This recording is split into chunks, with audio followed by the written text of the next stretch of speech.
हमारे चैनल सूरत गुरुकुल को सब्सक्राइब करना ना भूलें और बेल आइकन पे क्लिक करें। 1883 તણી સંવતરે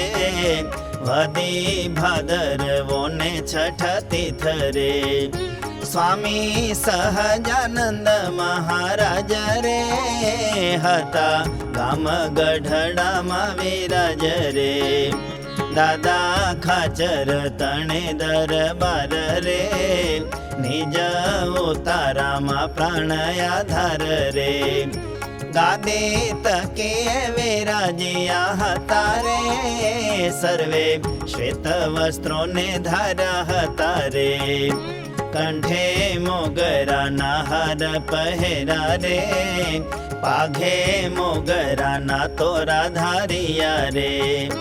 નિજ મુખારવિંદની આગળ રે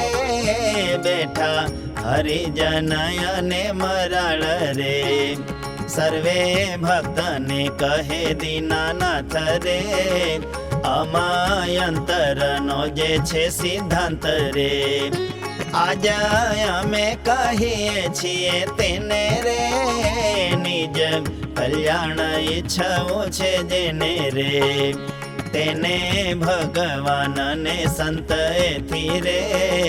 બીજું જગમાં સુખદાયી નથી રે માટે દેહમાં આત્મબુદ્ધિ જે મારે પ્રભુ ને સંતમાં રાખવી તે મરે ભગવાનના ભક્ત તણો પક્ષ રે તેને કરી રાખો જોઈએ દ્રઢ રે પક્ષ રાખતા બરુ વધતી રે અથવા તો ભલે ને ઘટી જતી રે માન થાય કે અપમાન થાય રે કા તો દેહ જીવે કા મરી જાય રે પણ કોઈ જ રીતે ભગવાન રે અને ભગવાનના ભક્ત જન રે તેનો પક્ષ કદી નવ મૂકવો રે અને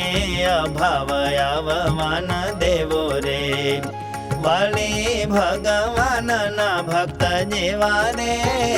દેહ સંબંધી વાલા ન રાખવા રે એવી રીતે જે વર્તે હરિજન રે તેને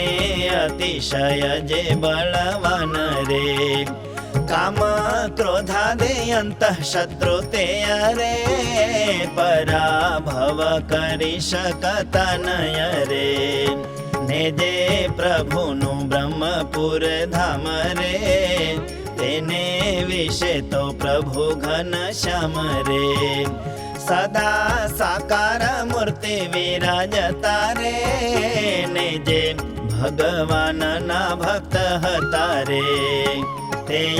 ધામમાં મૂર્તિમાન થકા રે ભગવાનની સેવામાં રહેતા રે ને તે ભગવાનનો જે હજન રે દ્રઢ આશરો પ્રત્યક્ષ પ્રમાણ રે તેને એવી બીક રાખવી નાઈ રે જે હું રખે મરીને ભૂત થાય રે રખે ઇન્દ્રના લોકને જ પામું રે કા તો બ્રહ્માના લોકને જ પામું રે એવી આશંકા રાખવી જ નહીં રે કાજે એવો પ્રભુનો ભક્ત જેહી રે પ્રભુ ધામને જ પામે તે જન રે ક્યાંય રેવા નહીં દે ભગવાન રે ને ભક્તને મન જે હવું રે પ્રભુ ચરણમાં દ્રઢ રાખવું રે જેમાં વજ્ર તણી પૃથ્વી હોય રે તેમાં વજ્રની ખીલી ખોડી કોય રે તે તો કોઈ રીતે ઉખડે નહીં રે તેમાં પ્રભુના ચરણ છે જેહી રે તેમાં દ્રઢ કરી રાખવું મન રે, ને જે એવી રીતે રાખે છે જન રે, તેને મરીને જવું ધામ માહે રે, એમાં નથી એને તો છતી દેહ રે, ભગવાનનું ધામ પામી રહ્યો રે, છતે દેહ જ કૃતાર્થ થયો રે,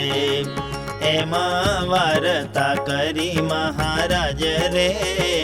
આગે બેઠો સંત ભક્ત સમાજ રે, તેને જય સચ્ચિદાનંદ કરી રે,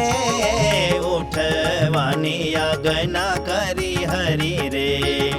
તેને જય સચ્ચિદાનંદ કરી રે, ઉઠવાની આજ્ઞા કરી હરી રે. इति श्री सहजानंद स्वामी प्रबोधिते अध्यात्मशास्त्रे श्री वचनामृत सद्ग्रंथे गढ़डा अंत्य प्रकरणे वज्रस्य कीलकं नाम सप्तमं वचनामृतम्.